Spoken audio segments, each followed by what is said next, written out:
anything, and you can make a difference even in your brokenness.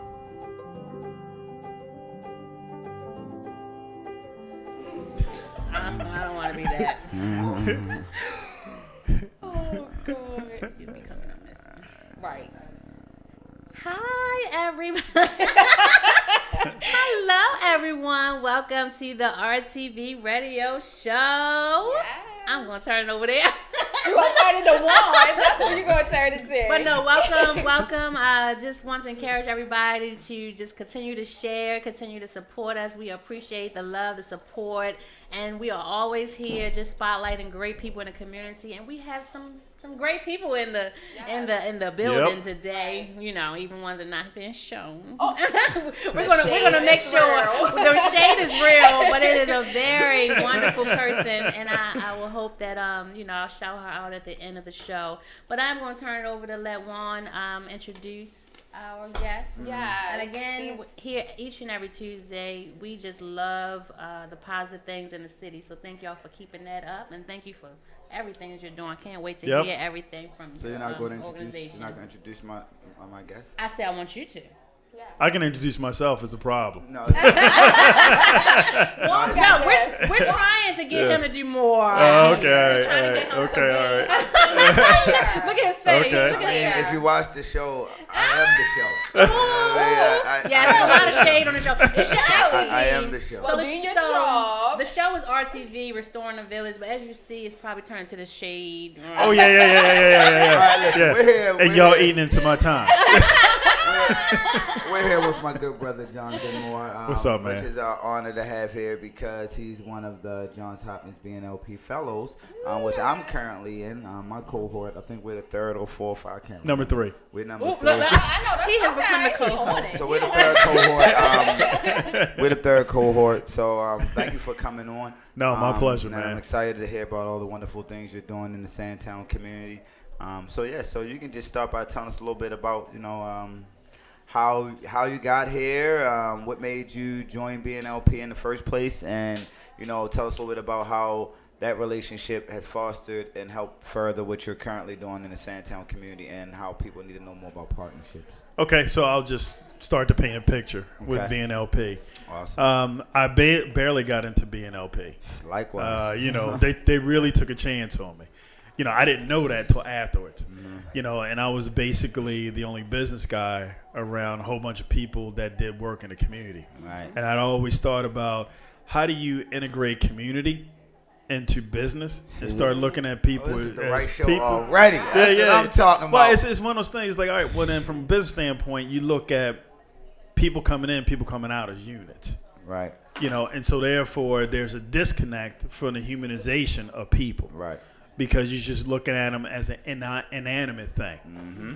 And what BNLP taught me was, okay, in being around community people, there was a different language I didn't know about. Right. And there was a different passion I didn't know about. Right. So I kind of, for a while, stepped back and just listened and kind of been like, the fly on the wall, like, okay, how are they talking about community? And just asking questions and being open. And it became really personal to me with BNLP, and around the same time, probably about a month and a half, 2 months in, I had to check into the hospital from severe depression. Okay. Because I wanted to kill myself, to be honest. And there were some friends from BME, which is a national organization of black men. What's the name of it? BME, Okay. BME, a national organization of close friends that, they kept calling me, because you got to look at it that for over 5 years, my life was going down and downward spiral. Mm-hmm. And so at that point, when you hit rock bottom, the only way to go is like, okay, well then, and you don't know how to ask for help. Mm-hmm. It's like, well, then let me just go to sleep, a.k.a. let me kill myself. Mm-hmm. And so when I got out of the hospital, the only thing I had left was BNLP, to be honest. Mm-hmm. And I had that Friday. Mm-hmm. And so that Friday became very important. I kind of just, after that experience, I just opened up a lot more. And I became more of a sponge. And once I became a sponge, all these people were coming through. They were pouring into us. Mm-hmm. And they will always answer the question and frame it the way that I had this inclination. But they were just talking about it. Mm-hmm. And it was like, oh, how, as black people, how come, we're always behind. And then when they come in, they tell you about strategy and where it started. And you be like, oh, all right, okay, all right. It take you like a couple days for it to process in your mind because it's so heavy and it's so real. And they actually showed you historical documentation exactly what happened. And then you're like, oh, okay. Facts. Yeah. And then you over the year, you start to gain confidence because you are chosen to sit at the table, not be invited, but to sit at the table and make sure you make decisions. How important is sitting at the table, brother? Like, how has it been sitting at the table? Like, because, as the third cohort, as you graciously said. How many are in your cohort? Where's the third cohort? I said how many individuals are in? Yeah, we had 7 in ours. Number 2. Yeah. Okay. And we had there were 5 of us. Yeah. I know, right? There were 5 of us. There was 1 woman and another individual that was trans. Okay. And so what was important for me was it really opened my eyes being around somebody that was trans. So, I'm in my late 40s. Right. So it was either gay or straight. Right. And so then when So we I learned about gender fluidity. I understood the importance of the whole bathroom rights that was going on. So I was just asking just a ton of questions. And, not only just asking Charles Xavier about his life and his experience, but you talking to people that are just straight up deep in the community, like Larry Simmons, Kelsey Johnson, Rajaj Staten, Rudy Lee Daniels, you got to say the third, and JB. Yeah, they're doing some great work. Yeah, and so when you start asking them questions, and you start to hear the language, you're like, okay, well, then there's commonality. I just need to frame it different. And so it led me to the point of, where I am now, where it was a combination of, my background is I'm a copywriter by trade. Okay. In 2000, I was writing TV ads and radio ads for Pontiac in Detroit. Okay, so when the ad industry imploded, I started my own ad agency. And, it went well for like 2 years. We wanted to focus on the psychodemographic versus demographic, which is now culture. It didn't work out, but we had fun having a whole bunch of black people up in Federal Hill that were creatives. So we had a good time with that being, ticking the white natives off who would call us the N-word every day. But it was like, it's a whole bunch of us. Eventually, we're going to drown y'all out. By volume and by economics. Facts. And that's what I'm talking about, economics. And then from there, Rowdy Orbit, which is my company, became a digital TV platform. And we wanted to be the IFC and Sundance for black and brown people. We really wanted to focus on tearing down traditional media stereotypes through unapologetic storytelling. And what that means... Yeah, so it starts to build. Everything that I've done is building up to this point. Right. That's given me the knowledge base and the confidence from a certain standpoint of view to be able to do this. And then the most recent one was we trained people with criminal backgrounds to learn HTML5, CSS3, JavaScript, jQuery, and Node.js over 9 months. And we wanted to get them jobs afterwards. And then we switched it up. And it was like, okay, the first cohort didn't go too well. It was a lot of learning. And I learned a lot about life. And people dealing with life. And I became a believer. It's like when you doing 98% social services, and then because a lot of these initiatives, there's such a microwave that you ain't got to deal with life problems. Right. When the honeymoon's over and then somebody's got to pay that karma bill, and they coming to you for help, and you're like, all right, well then, I'm not good at this hugging thing, all right, well then, how do we switch things up? And so I took 2 years off and just planning. And around the same time, got into BNLP, and we wanted to focus on training people to become manual and automated QA testers over 16 months. And then, being able to get them jobs and making sure they had 1 year solid experience. And then around the same time, I kept thinking about walking around Sandtown. You start to see, for the first 2 months, for the first 2 weeks of every month, everybody can afford a data package. And then after that, it's like we're the Wi-Fi hotspots. So I can just connect, talk to people, do what I need to get done. So Q&A, for those of us that don't know, who's ignorant, don't know, what is Q&A? Quality and assurance. Okay. So anytime you press an action, there's someone that has to test the code. Okay. And so in order for it to work, somebody's got to test it to make sure it works. That's all right. That was so unnecessary. That was so unnecessary. Well, I mean, we established shade in the beginning, Right. you know. So, I'm sorry. let's keep. I didn't know. I didn't know. So I just Oh, wanted you to. was referring to. Yeah, I was referring to myself. That's what I said. You- For I those see of you us take that are it. ignorant, But it's taking my also, ignorance serious. it's also people out there listening. You know, you don't know what you don't know Right. until somebody gives you the right Thank you, Brother information. Jonathan. Thank That's you all for right. clearing that Like up. we learned in Bunting. Exactly. We didn't know about how Yeah. historical documentation, institutional structural racism is rooted in public health. Yes, You know, and so once we got that knowledge, now we know. exactly. And that's what it's all about, part knowledge. So what are you actually testing in Sandtown? So what we're doing right now is we came up with how do we make sure that people stay connected to the internet Okay. at the same speeds that what they get at half the cost. Okay. But instead, we took it to another level. We said, okay, well then, you know, this is infrastructure. Mm-hmm. When you start to put a resource in the community, Yes. you know, how do you, it becomes infrastructure. And you start to think about infrastructure a little bit differently. Then it's about how do you build products on infrastructure to make sure that the asset stays in the community. Right. Because That's the key. It is. It's big time the key. Because, you know, when people come to the communities, they come in and it's always they extrapolate with the value. Mm-hmm. But they never leave anything. So when they're gone, they're gone. Yep. You know, and they never part with the knowledge, they never part with the asset. And so when the people say, I'm going to do a pilot, it's like, okay, all right, you got funding to do a pilot, pray off for black people, poor Right. black people, poor brown people. Right. Get your data and you out. Yeah. You listening, Angie? You listening? Oh, I'm listening. Make sure you're paying attention. And that has happened so many Yeah, it times. does. Like, that's a whole nother story. Like, yeah, best, and I'm glad Yeah. that's why I said, are you listening, Angie? Because I'm glad you brought that up because a lot of people do that. Coming out community, pillage all the resources, telling Yep. people they doing a pilot, get what they need to get, and then pull out, and the people are left the same way. So that's why it's great that we got people like Angie running for city council, you know what I mean? Because I know she's going to do what she needs to do when she gets in office. Plug. It's now turned to the plug show. No, it's on Now there. I have a question. Yeah.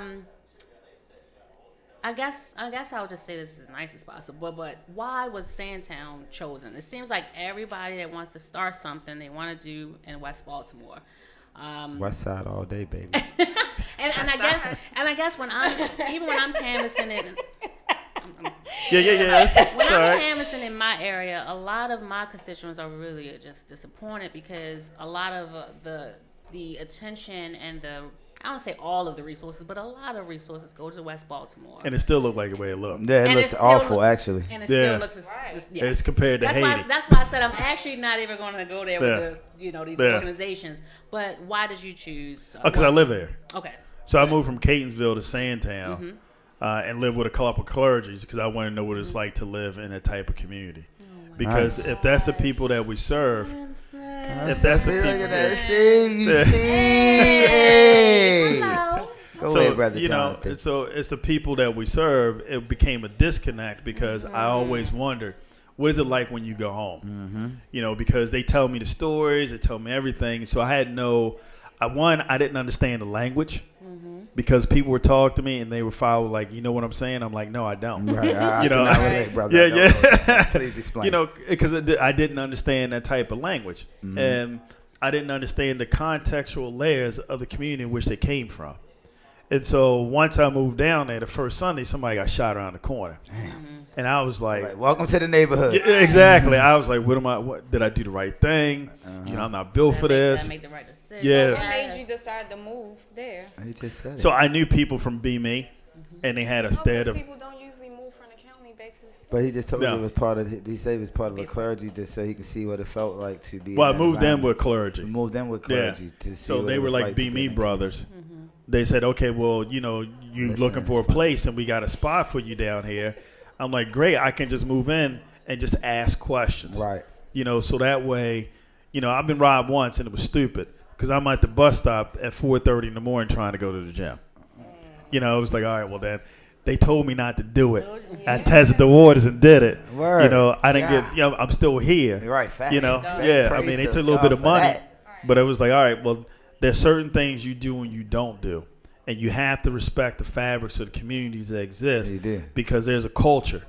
You know, and coming from the county into the city, I cannot act like I'm better than everybody else. Because when I'm standing on that bus stop and they rolled up on me, you know, it's like, all right, well then, you feeding out pockets. Yeah, they like got one. Yep, exactly. Yeah. Exactly. So I ask questions now, and I'm like, all right, well then, there's certain things I don't do, certain things I do, and it came back to really respecting the community, especially when you put in broadband. You know, so it's not coming in and parachuting and say we're gonna put this thing in, and then okay, good luck, y'all figure this thing out.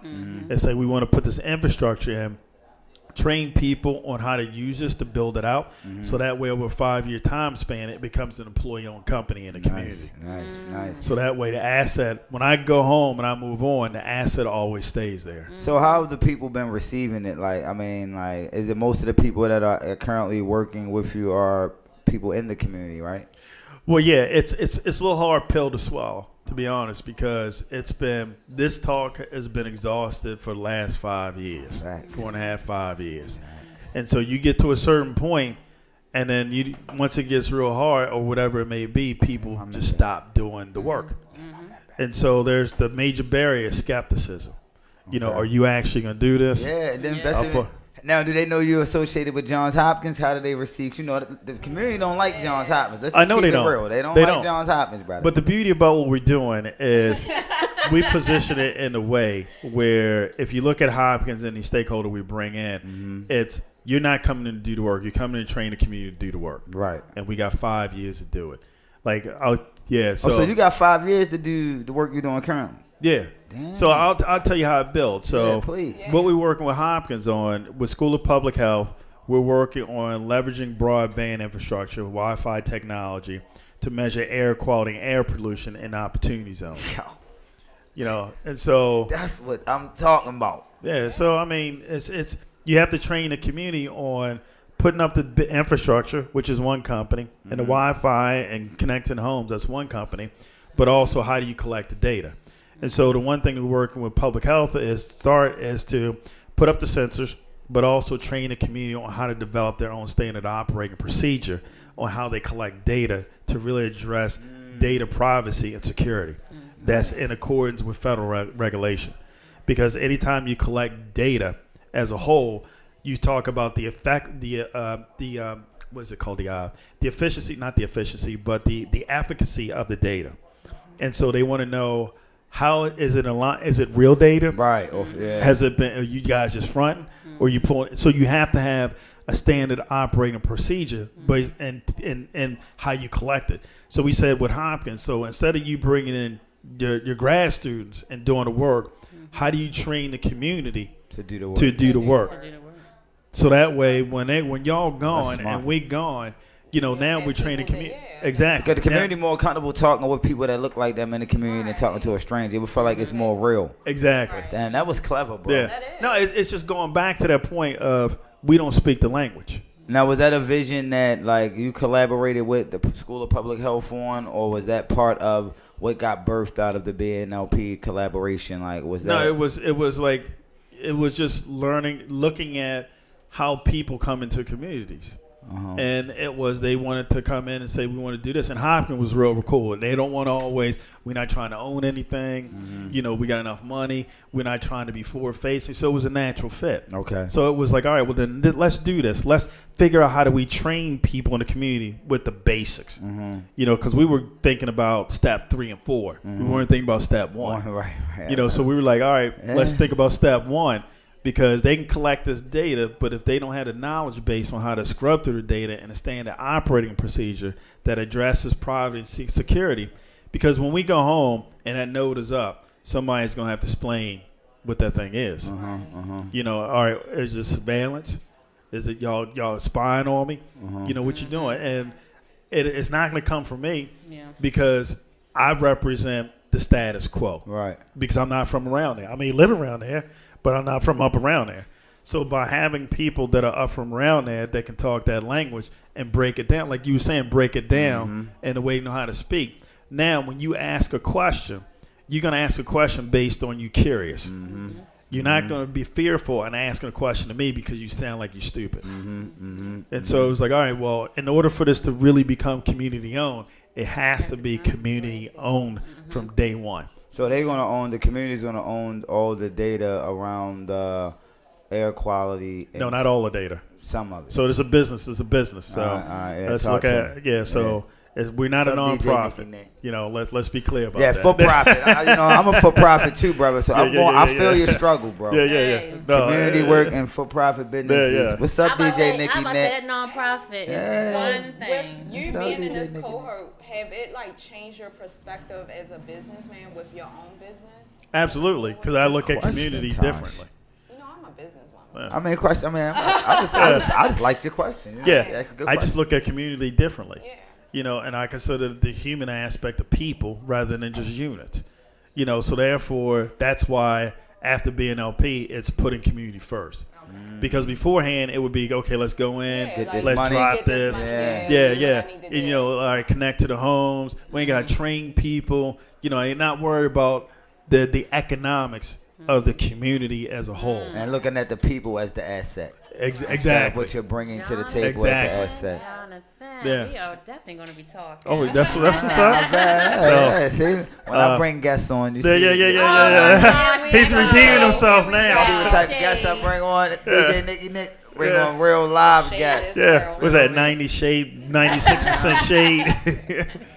But the other product that we're building in Sandtown is that we're working with School of Business, City Labs, Jubilee Arts Center, and Baltimore Heritage Foundation to really, which I'm really excited about, to really focus on creating a curated experience that runs off of GPS technology to about the murals in Sandtown where artists commentary. That's hard. So, now there's a reason for people to start to turn the corner. Yeah. Because the only way I came up with the idea was just walking through Sandtown. Right. There's some dope murals in Sandtown. They're phenomenal murals. I mean, they're acts of rebellion, remorse, not forgetting people. I mean, encouragement. And it's like if you don't know, and you're not used to in the art scenes like that, then you just don't know. Yeah. So now there's a reason for you to turn the corner, based on this curated experience. And we're really excited to make sure that we get artist commentary, and we're trying to drill down on how many murals, what does that look like, what does it look like per block, how do we start to map this thing out. And so these things are coming together for the benefit of, I'm looking at this as economic development and community revitalization from the ground up, but also increasing the footprint on the touch points on how do we make sure the black dollar or the Hispanic dollar circulates in those low income neighborhoods that much more. Right. So what significant changes have you seen yet since you've been in Sandtown doing this? We haven't done it yet. Okay. So we're going to be starting this fall. Okay. Oh, so you're starting that part this fall, but you already been doing work in there for like a year since you left, right? Well, yeah, it's really building the relationships. Okay. So that's what you've been doing right now, Yeah. building a relationship, recruiting the people. How is that going? So Building relationships. how many people? Actually, that just helped me out. I mean, I'm just saying. Yeah. Like, I mean, I'm just saying. I was in the There we go. You had. What had happened? Ladies first. Go ahead. No, my push gone. Yeah, all right. I forgot. Go ahead, Sorry, Angie. I No, should go have ahead. not done that. No, go ahead. No, I'm just gonna say No, it's okay. the building relationships. That is number one before Yep. we do anything, and Yep. people just And don't coming realize. in their territory. Yes. Yep. I guess it just encouraged me because I did a cleanup a couple weeks ago. Yeah. And even though that was what we wanted to do, but it was more so, it was beyond picking up the trash. Yep. It was us going on the corners, talking to the guys, building relationships, letting them know who we are. Even when we went there, I basically was like, I'm coming over here to take a picture of the trash. Not you. Yeah. And I And what want they to put say, this, and they I was want like, to "Lady, put get this away in." from that camera. But just being transparent, letting them know I'm going to send this over to 311. We're going to get this out of this, out of the community. Rather they come in the community because some are not living in the area. Yep. Right. They just know it's the money. They just Yep. get money in that. Money field. That's Right. a lot of But the areas in point Baltimore. is, you go there, like I went there the following week, and it was more so they recognized me. Yep. And so I say that to say we can have all of these great ideas. We can have, it's so many people I've met that have great ideas. We can have all of that, but if you're not building a relationship with the community. Absolutely. If you're not boots on the ground, meaning like you just said, you need to live where they were. You need to see how they were living. You need to see what obstacles are coming their way. That food desert. Experience that food desert. You know, it's and I laugh because and it's not no shade to anyone. I'm being very, very honest. But even with the whole running for an office, there are some people who are moving from New Jersey now. Did I say New Jersey? Oh. There are people that are moving out of state. That might have been a shade. There are people that are moving from out of state to move to the city to run because they have these grand ideas. But they're not showing up in the community. And so you just made I know. Hey, I said it was my district. I really don't care. But you just have to be very much consistent. See, they not letting me be serious. No, go ahead. I am being serious. I'm listening to you. I'm listening to you. Serious. We just love when you just be on your petty boots moment. Go. Finish your story. Yeah, finish your story. Yeah, finish your story. Yeah, because y'all eating into my time. Yeah. Let's go. So I'm saying when we talk to, and I think that's why it's important to canvas. But when you're talking to the people, you're asking them. Like I spoke to someone that was older, just like, we need a market. Just the smallest things, but it's more so calling. So I would give them my card. I would say, hey, give me a call. I even had some that even, came back and sent me a message. But it's because you're building that relationship. Yeah. So what you're doing is amazing. What you even said as far as having experience and being on the ground with the people, that is a tremendous effort, and I commend you for that. No, I appreciate that. I mean, it didn't come without his sacrifice and his pain points, to be honest. And it's when you move from a comfortable environment to another environment, people ask, well, why are you doing that? And I asked that because I grew up in Sandtown and all my life, and then I moved to Howard County. Oh, culture shock. That's a shock. That's why I asked. Yeah, like completely. Yeah, like, that's way different. Yeah, so I know, like, you had to, like, get familiar to your surroundings. I had to as well, like, and act accordingly. Yep. But I still had that hood mentality. You can't beat the hood out of Tasha, shorty. You can move her all the way to Beverly Hills. She gonna be from Sandtown. The one thing that I'm learning is not to normalize the trauma in the community. Right. And I found myself doing that because it was, you hear sirens all the time, ambulance, whatever. And then you sitting there, probably somebody comes over and, the couple fire trucks go past you. It's like no big deal. Right. And for them, it's like a big deal. Right. And then I had to realize that, okay, how am I normalizing this environment to the point where it doesn't do anything? Because, you get to a point where it's just like, oh, such and such got killed around the corner. It's like, all right, well, they on a drug corner. Exactly. It's like matter of fact. Right. But it's still, people based on their circumstance, and that's the hazardous of their employment. So I really started to talk to people about how do I not normalize this, because I felt that if I normalize that experience, it could impact my work. Now I'm segmenting the population versus they good people, they not good people. But who am I to judge? Exactly. Right. I'm about to say. Can't really tell, because people look at me, like, even my kids, like, you from here? Because I took them probably a couple of years ago, like, really? Yeah. And it's like, you can't judge a person by what you see on the outside. Nope. So. And you don't know why they're doing what they're doing. Exactly. No, you don't. Exactly. Layers to why they're relationships. That's why those relationships. Well, it comes back down to they are crucial, but it's also how do you own the deficit narrative and start to turn that narrative to where a point it becomes you don't asset. Live in it. Yeah, you that's don't what live in it. That's what we learned in Bunting. Yeah. And BME. Yeah. It's all about becoming asset friendly. When y'all was doing, I had to Google it, so the BNLP, the Bunting Neighborhood Leadership Fellow. Yeah. I know that's what I mean? Yeah. The elite of the elite in Baltimore. Feel me? Oh yeah, I give you that. Yeah, the elite of the elite in Baltimore. So is the process for getting in, is that strategic? How is that? Like, how do y'all get picked? Well, you have I'm trying to figure out how you got picked. Oh, you see the hate. You see the hate. So I was gonna say, go ahead. Because I was gonna say I could probably put a link on there if. I mean, we'll get to all that. Yeah, you got to put a link. Okay. All right. Because it may be so much. So you have to submit and apply online, and you have to fill out some questions on, about leadership and things like that, and then you have to sit in a panel interview with a whole bunch of people, and that's going to be your instructors and stuff. You have to answer a lot of questions, and you have to be honest.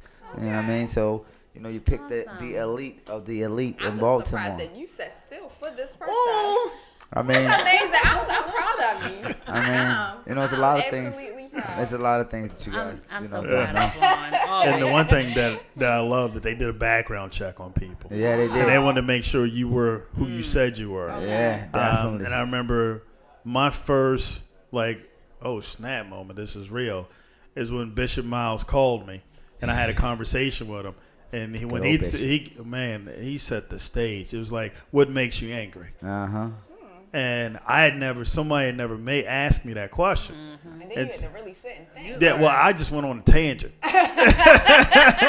And we started talking about midlife crisis and everything else. And it was that. Crisis is real. Yeah, and it was just like, we Y'all started. go through that? Yeah. Absolutely. Yeah. What? Yeah. No, let's not say men. Black men. Let's be specific. Yeah. Specific. Black men. Our midlife crisis happened way earlier than it ain't the mid years. Wow. Yeah. What's the year? So I can. After 20 something. Well, it has to be in my age group because. All right. This is not the Angie. This is not the Angie and Tasha dating show. This is not for y'all to air out y'all dating issues. Okay? I'll come on and talk about midlife crisis. Yes, I learned. Okay. So y'all gotta be all off track. Gray hair growing where you ain't never seen grow before. And then you gotta start asking questions like, "What's going on?" I know we go through that. Yeah. Well, we all go through that. I mean, but as black, as black men, we get cast to the side. Like, okay, well, you're gonna have to deal with that. Yeah, you gotta deal with it, brother. You're a man. You're a man. Yeah. Man up. I ain't like that. So I mean, but we age differently, which is a good thing. Facts. So I take that. Facts. So gray looks distinguished on me. Yes. I've seen other people. I'm still in my 20s. So yeah. Baby. No, you are. Yeah, I mean, I'm 42, but I'm. Oh, that's all right there. Yeah. Always. I give you 30. There you go. Oh, well, that's cool. That's 12 years younger than me. Okay, moving right along. Turn it like first date. So my name is Jonathan. I'm a Capricorn. Now, I think this question has already been answered, but I do want to acknowledge the question. Okay, yeah. Please do. Lee had asked, and I think we did, but if you can repeat it. Yeah. So Lee had asked, has the community been receptive with you in the community? Yes or no? Mm-hmm. It's taken a long Hopefully time. Lee's still listening. Sorry. Yeah, sorry, Lee.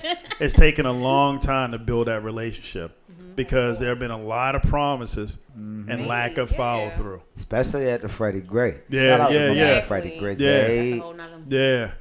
And so it's really taken understanding who the clergy are and their role in the community. Finding the right clergy in the community. Facts. Right. That takes a while. There was a lot of clergy that come up off that Freddie Gray money. A lot of them. I ain't going to put it out there, but you know what I'm saying? I mean, that's a separate conversation. Just know I know. Just know I know. Yeah. Right. And then finding the right community development corporation. And they're really getting to know them and asking who has capacity. So who is the development corporation for the Sandtown area? There are 3 of them. Okay. So I know about 2. I'm getting introduced to the 3rd. Okay. What are the 2?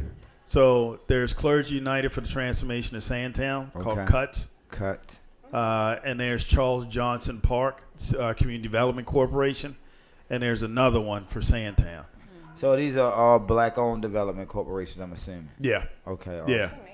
And so once you find out who the CDC is, and it's like, okay, well then how do we partner with you?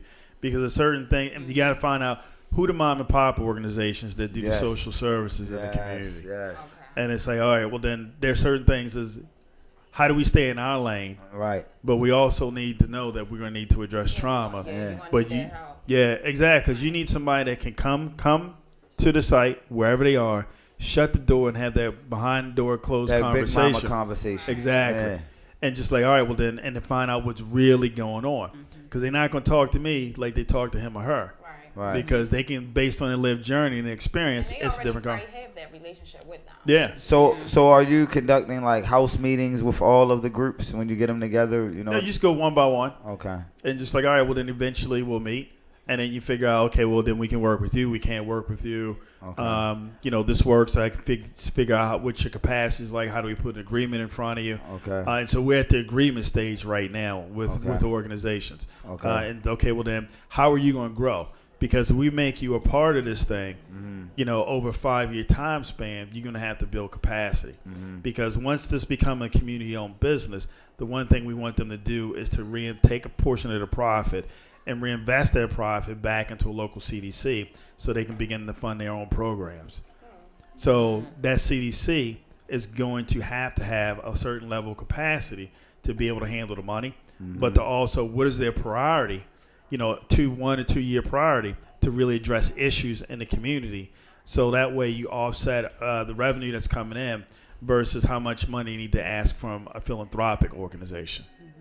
So it's just all about economic self-sufficiency and stability. Because once, like I said, if you got that infrastructure in place, which becomes an asset, now you can responsibly do things to make sure those dollars stay back in those communities. So now you can really start to do things based on the company does well, the community does well. Yeah, that's the key. That's the key. That's the key. Yep. That's the key. And so everything is built around how do we ensure that the community the business does well to enrich the community, but this business's lane.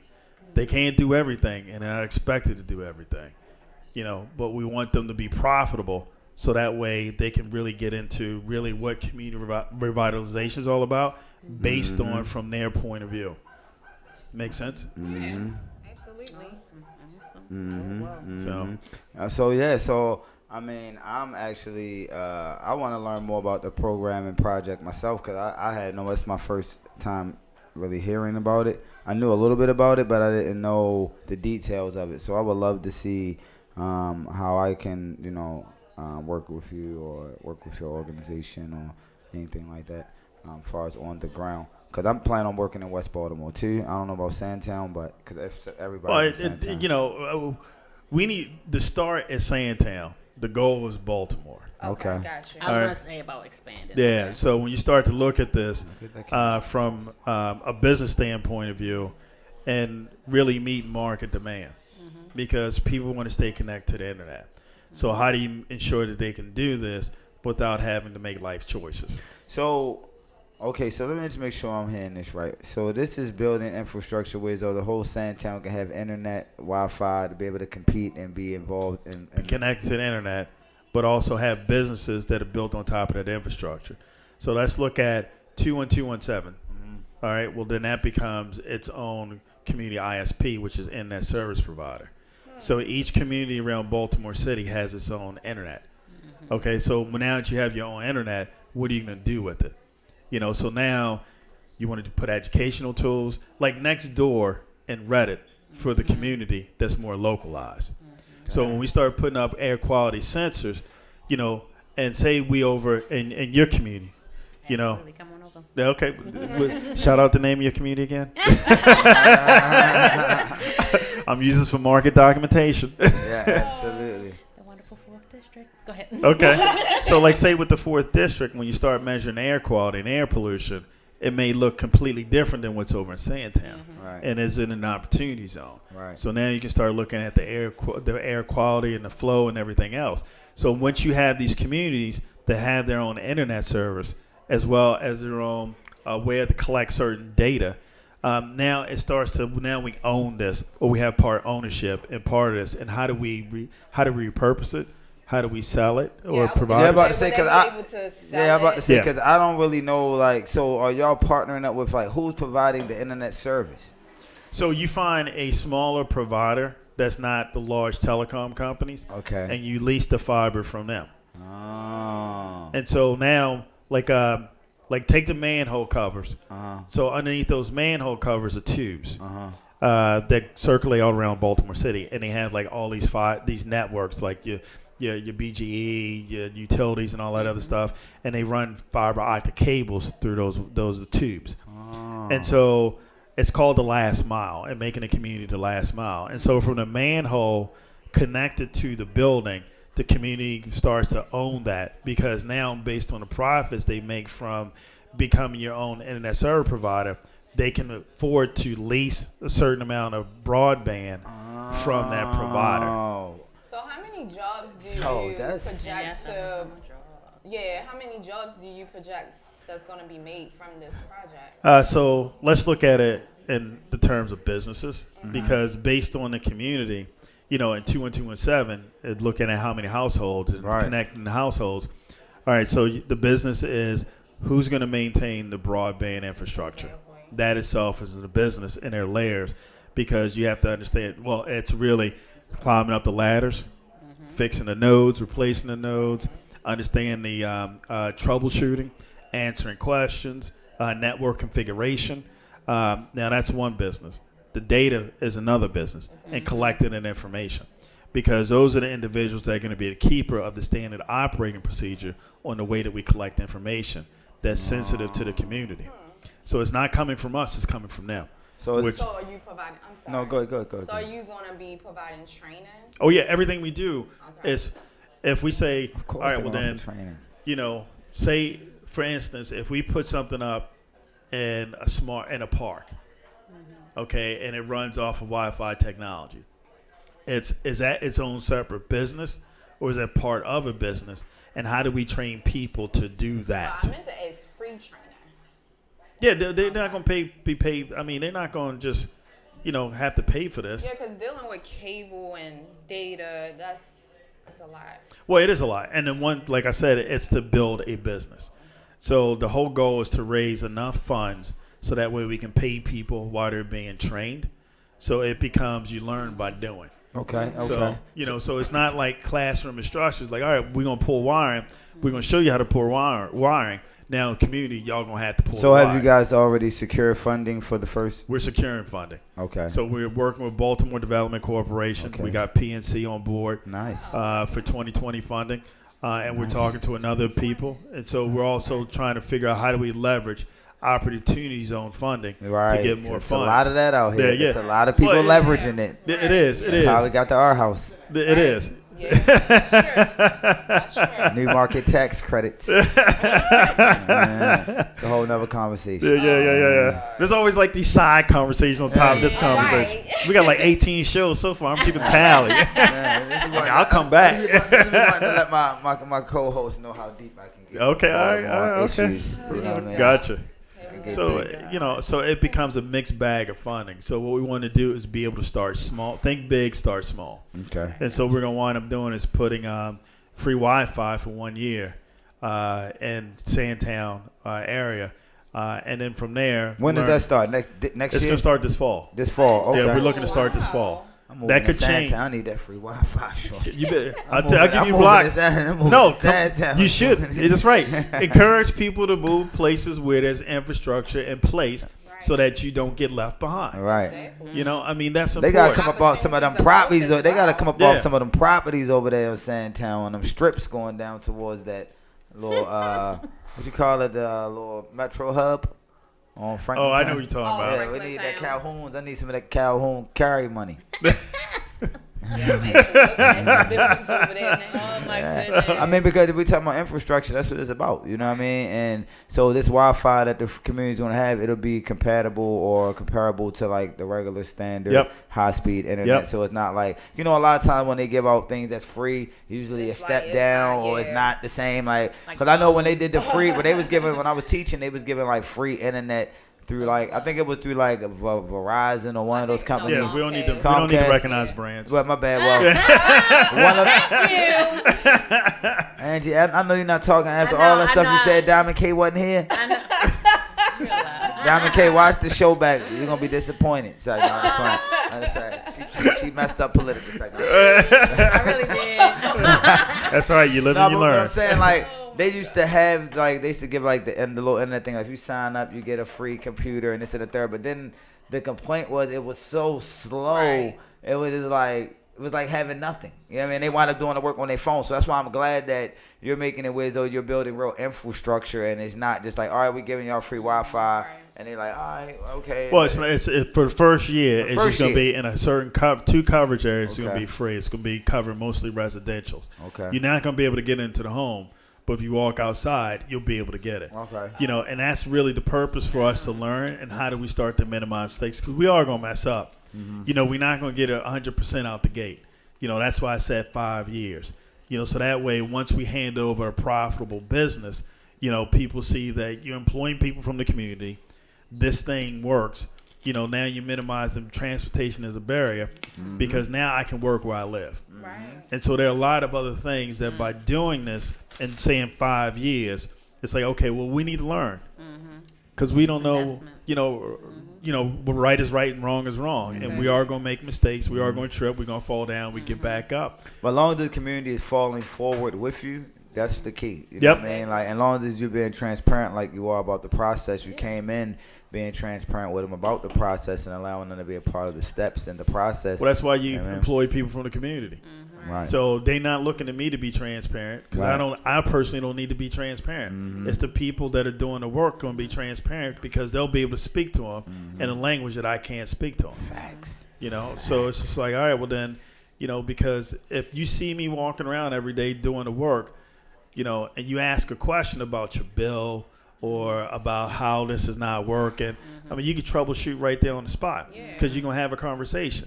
So we're looking for that type of energy, as well as certain vernacular to kind of circulate in the community 24/7. And so when you start talking about how many people that we're looking to employ, you know, for first step, it's going to be like 4 or 5 people, because it's only going to be 2 nodes. For the data side, we're trying to figure out is it like 3 to 5 people that we need to hire? And then what does when we start doing the curated mural experience? I love that idea. I think that is. Yeah. Y'all got to come through once it's up and tell us what you think about that, because I'm really excited about that and what it's going to be, and how it's going to encourage people to turn the corners in the community to really start to understand what the fabric's all about, and how is that changing the narrative overall. So how can people that are interested in, because we got 5 minutes left. So also I want to. Excuse me. Okay. How can people donate to your cause, your mission, what you're doing in Sandtown? Do you have any information sessions coming up for those leaders or community activists? Well, I mean, that are in our community. Yeah, one thing that what they can do is just reach out to me, send me an email at jmoore, JMOORE. And are you writing this down? 1313. We're gonna connect at gmail.com. Search me on LinkedIn under Jonathan Moore, Rowdy Orbit. As well, you got to spell some of these things. You know, some of our people are a little slow. Oh, that's why you can play it over and over again. So it's that's right. I like that. Yeah. Why we gotta say this? Yeah. You know, Rowdy is. We'll make sure I share this in the link. No, I appreciate that. Thank you, Angie. And also, y'all have I got one more. You got one more. Okay. Let me handle this closing, honey. Okay, let me handle the closing, okay? As well as you can send me a request or a message on Facebook. Jonathan Moore. That's JONATHANMOORE, or Twitter at Rowdy Orbit, and Rowdy is ROWDYORBIT at Rowdy Orbit. Thank you, sir. I appreciate you. Thank you for coming on. Thank you. It's been fun.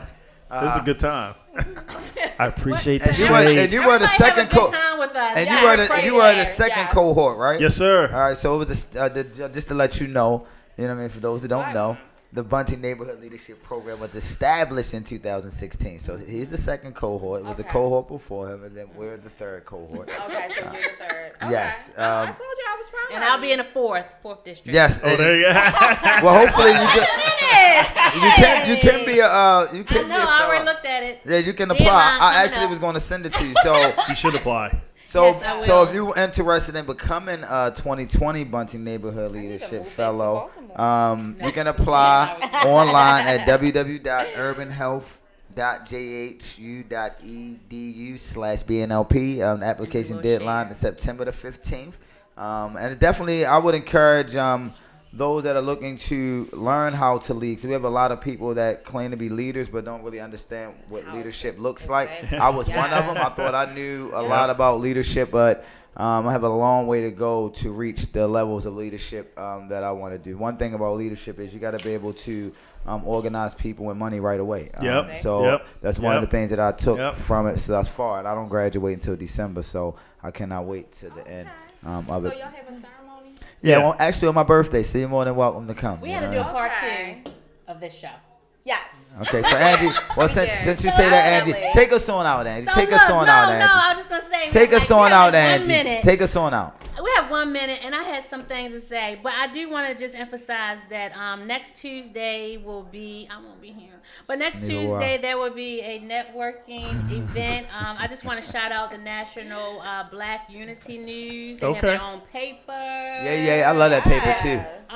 It's also National Radio Day, so big shout out to our very awesome producer Diamond K. And don't forget DJ Nick Shorty. Oh yeah. DJ Nick. I'm sorry. So the networking event. Wait a minute, y'all. So the networking event is next Tuesday. Nala's restaurant is in my district, York Road, and there was a city council hearing. I'm going to put the link on there because there are some bills that were introduced or things that were passed, and we need to make sure they were always knowledgeable about what's happening at City Hall that involves us. Absolutely. So thank you all for tuning in before we get cut off. Yes. Thank you all for tuning in. I want to thank Jonathan for being our wonderful guest. No, thank y'all. I appreciate it. I learned a lot today. Learned a lot. We're going to share everything that was on. Okay, we got the... I thought that was like a phone vibrating or something more like... who's my phone vibrating on the table? Hey, focus. My bad. So again, each and every Tuesday we're here to spotlight great people. It's like the Oscars. And we want to make sure that you know that we are here to get the information out. So we'll see you all next Tuesday, same time, same place. Restoring the Village Radio, Shorty. Thank you for always supporting us. RTV Radio Show stands for Restoring the Village. And not Restoring the Village Project Radio, Tasha. It's Restoring the Village Radio.